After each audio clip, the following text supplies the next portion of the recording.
Mais par sa propre pensée, par ses propres désirs, Samuel va dire en lui, ah, certainement, le Messie, du moins le roi est là. Et la Bible déclare que, juste après avoir pensé, l'Esprit de Dieu va le reprendre. Dieu lui-même va reprendre son serviteur pour dire, Samuel, fais attention.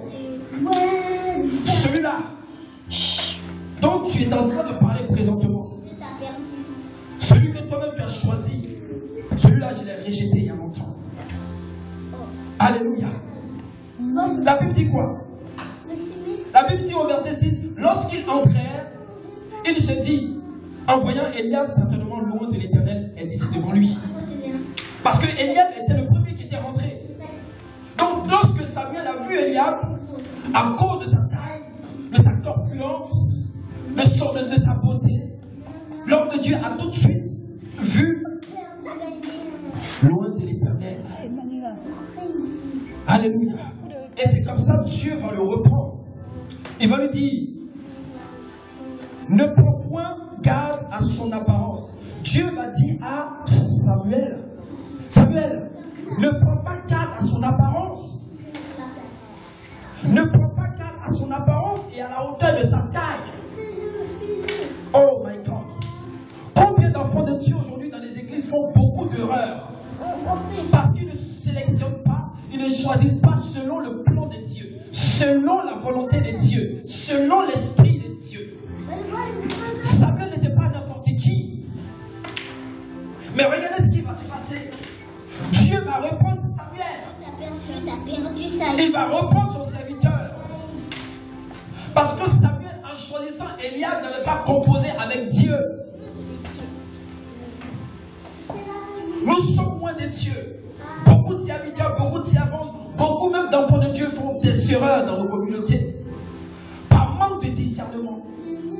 Ou soit parce qu'on ne veut pas écouter l'Esprit de Dieu jusqu'au bout.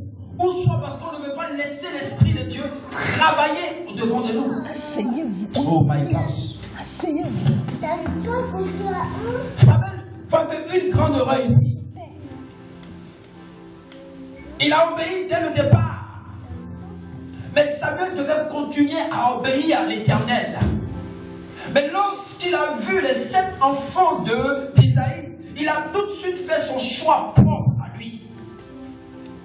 Samuel n'a pas vu selon l'Esprit de Dieu, mais il a vu selon lui-même. Et voici le danger que court l'Église aujourd'hui. Aujourd'hui, les chrétiens ne voient pas selon l'Esprit, mais ils voient selon eux-mêmes. Pourquoi? Parce que certainement la chose les arrange. Non. La Bible dit, marchez par l'Esprit et vous n'accomplirez pas les désirs de la chair. Frère, tu veux te marier. Sœur, tu es en quête de mariage. Compose avec le Saint-Esprit. Compose avec Dieu. Parce que celui-là même qui a habilité, qui est la meilleure place de savoir quel est l'homme ou la femme qui te convient, c'est le Saint-Esprit. Donne, sinon je te donne plus. Le don de discernement aujourd'hui dans les fins des temps est plus que important. Mais lorsqu'on analyse, ce don-là n'est plus utilisé par les servants, par les enfants de Dieu. Ce don n'est plus utilisé par les serviteurs et les servants de Dieu. Ce don n'est plus utilisé par les chrétiens. On fait des choix, après on regrette. On fait des choix selon nous-mêmes, après on regrette. Alléluia. Ce n'est pas ça que Dieu nous appelle. Ce n'était pas énorme. Ce n'était pas Saül qui avait dit à Samuel le prophète d'aller dans la maison d'Isaïe. C'est Dieu lui-même qui avait chargé Samuel de cette mission. Aujourd'hui, nous sommes chargés d'une mission. Nous devons accomplir une mission pour Dieu. Mais frère, la Bible déclare que celui qui vous a appelé, c'est celui-là même qui fera ses œuvres, parce qu'il est fidèle. Mais beaucoup d'enfants de Dieu aujourd'hui veulent anticiper leur propre grâce. Les chrétiens aujourd'hui veulent eux-mêmes se charger de se bénir eux-mêmes. Non, laisse Dieu te bénir. Le prophète Samuel a vu Eliab, a vu la carrure d'Eliab. Il dit certainement, il n'y a rien à dire. Non, ça je vous mets ma main à couper. Ça c'est selon loin de l'Éternel. C'est le roi d'Israël qui est là. Oh my God. Quelle erreur fatale. Certainement, le monsieur qui vient de rentrer là, c'est mon mari. Certainement, la femme qui est là-bas, là, c'est ma femme. Mais est-ce que c'est Dieu qui te l'a révélé? Est-ce que c'est Dieu qui t'a dit que cet homme était ton mari? Aujourd'hui, nous voulons faire des arrangements sans Dieu. Nous voulons agir sans la volonté de Dieu. Nous voulons faire des choses pour nous plaire nous-mêmes, pour notre propre bien. Nous prenons, nous faisons des choses qui sont contraires à ceux de l'esprit. Ce n'est pas bien l'Église. Aujourd'hui, des portes, des brèches ont été ouvertes dans la maison de Dieu. Les sorciers rentrent dans la maison de Dieu. Les maçons, des gens même que Satan. Laissez-moi vous dire une chose.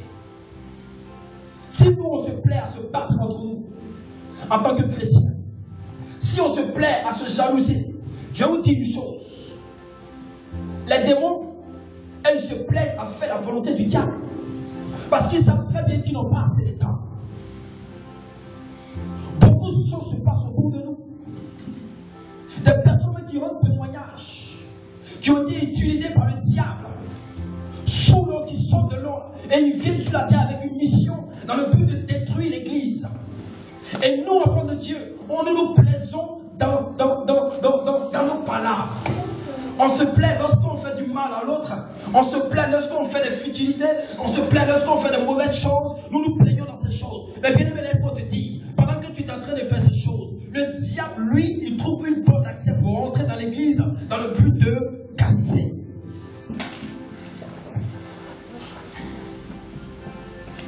Paul dit quoi? Il dit marcher par l'esprit. Ça veut dire que c'est un chemin qui est très long, un chemin qui est rocailleux, un chemin difficile. Mais bien aimé, certes, ce chemin est difficile, mais si tu marches avec l'esprit, si tu écoutes l'esprit de Dieu, si tu fais la volonté de l'esprit de Dieu, alors tu auras moins de bobos. Tu auras moins de blessures. Le prophète Samuel n'a pas attendu le verdict de Dieu. Il a tout de suite donné son propre verdict. Et c'est comme ça aujourd'hui. Non, ce monsieur-là, non. C'est Dieu qui l'a envoyé vraiment. Non, ce monsieur-là, non, frère, la soeur, elle chante tellement bien. Je vais la mettre dans le groupe musical. Mais avant de la mettre dans le groupe musical, tu n'as pas invoqué le Saint-Esprit. Tu n'as pas demandé à Dieu, de te révéler sa vie. Parce qu'elle chante bien, tu la prends, tu la mets dans le groupe musical.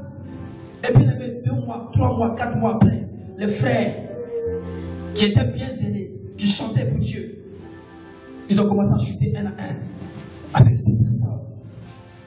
Pourquoi? Parce qu'on a fait un choix selon la chair. On n'a pas attendu le choix de Dieu. On a fait un choix selon la chair.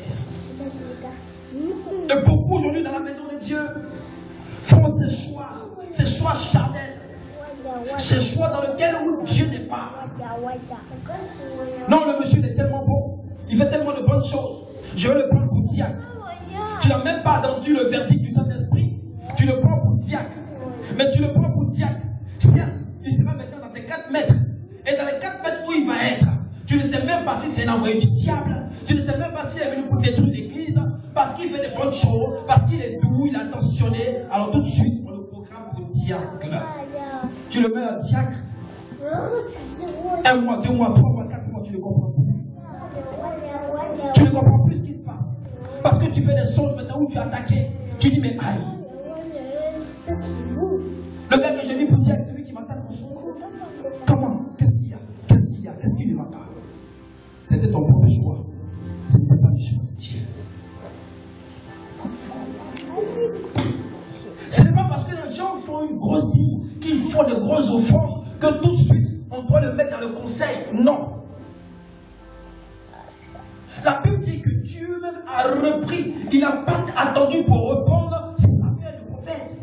Il dit, ne prends point garde à sa corpulence, parce que moi, l'Éternel, je l'ai rejeté. Il y a des gens aujourd'hui que Dieu a rejetés, qui viennent dans l'église. Ils viennent dans l'église, ils se font comme des agneaux. Ils prennent la peau de l'agneau pour s'endosser avec. Ils viennent s'asseoir. Oh, c'est des loups, ma vie sœur. C'est des gens qui ont une mission. C'est des gens qui sont prêts à détruire l'église.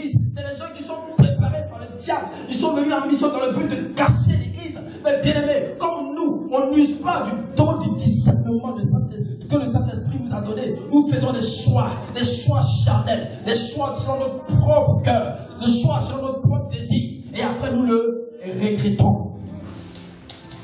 Je viens de dire ce matin, église, ne marche pas comme le monde marche. Si d'autres marchent la tête en l'envers, toi tu marches des pieds sur terre.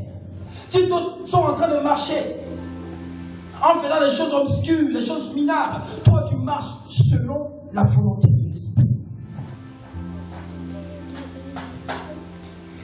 Samuel avait fait un choix que Dieu ne lui avait pas révélé.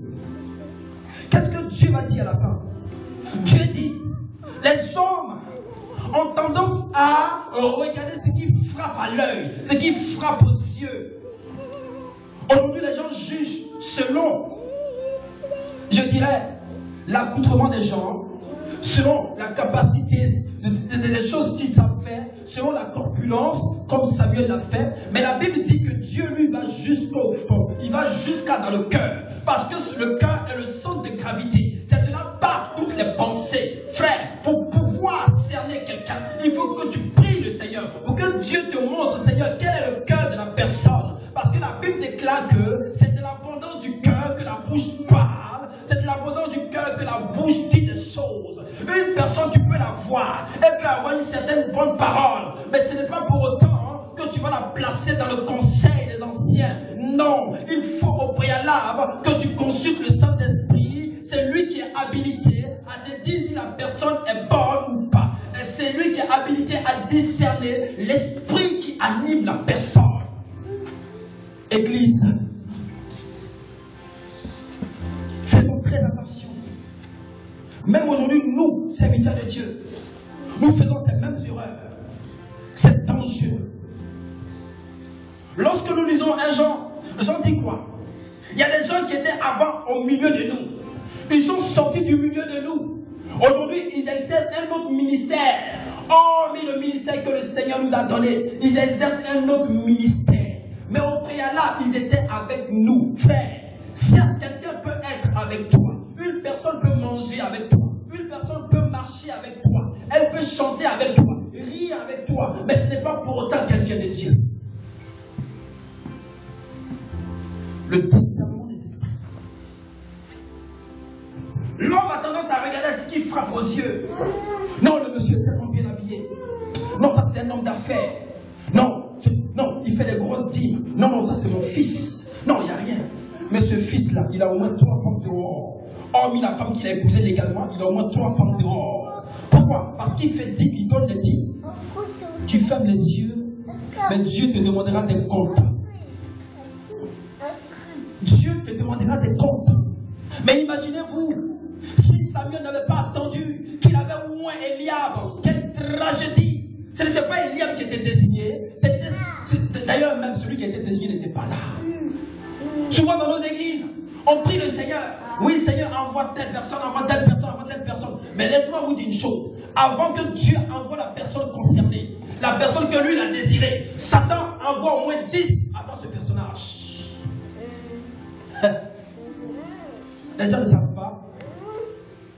Pour toi, tu veux te marier. Ma soeur, fais très attention. Tu as prié le Seigneur pour que Dieu t'envoie ton mari. C'est bien. Mais je vais dire, continue encore dans la prière. Demeure dans la prière. Parce que Satan est mauvais. Il est méchant. Il est très rusé. Il sait très bien que tu as fait une prière dans le but que Dieu t'envoie ton homme. Certes, Dieu va l'envoyer. Mais avant que ce monsieur ne se ramène, le diable va envoyer 5 personnes, des beaux gars devant toi, des belles hommes devant toi. Ils ont l'argent, ils ont voiture. Et quand tu vas les voir, tu vas dire non, certainement, c'est ce monsieur-là. Certainement, Dieu a exaucé ma prière. C'est l'homme de ma vie. Mais faites très attention. Beaucoup de personnes ont fait ces erreurs. Aujourd'hui, ils en payent le prix. Des foyers ont été brisés comme ça. Des personnes qui ont anticipé le mariage, aujourd'hui, ils ont divorcé. Pourquoi? Parce qu'ils n'ont pas attendu la trompette de l'esprit sonner. Ils ont tout de suite fait le choix. Comme Samuel a fait son choix, ils ont fait le choix. Bien aimé, il est temps, il est plus que temps de user de ce don de discernement. Il est important. L'église que nous sommes. Nous ne sommes pas des gens qui n'ont rien à faire. Nous ne sommes pas des gens qui sont là parce qu'ils sont... Non, nous sommes en guerre, frère. Si tu ne le sais pas, je te le dis. Nous sommes en guerre. Il n'y a pas de repos dans la guerre spirituelle que le diable mène contre le royaume de Dieu. Il n'y a pas de repos. Chaque jour, nous sommes attaqués. Nous sommes attaqués par le diable. Et le diable use de tous les moyens qu'il faut pour pouvoir nous attaquer. C'est pourquoi tu dois être disposé. Tu dois te maintenir sur le chemin de l'Esprit de Dieu. C'est pourquoi tu dois marcher avec le Saint-Esprit. Parce qu'il sait tout. Il entend tout. Les choses qui vont arriver 10 ans après, du moins, qui vont arriver plus tard, dans 10 ans, le Saint-Esprit le sait déjà. Le don de discernement est très important. Il y a des faux docteurs qui viendront dans l'église. Il y a des gens qui viendront dans l'église et ils disent qu'ils ont 3 ministères eux seuls. Ils viennent parce qu'ils ont des gros ventres. Moi, je respecte les hommes de Dieu, bien aimés, mais je préfère discerner d'abord. Je préfère consulter le Saint-Esprit. Je ne dénigre personne. Mais bien aimé, c'est une question de choix. C'est une question de vie ou de mort.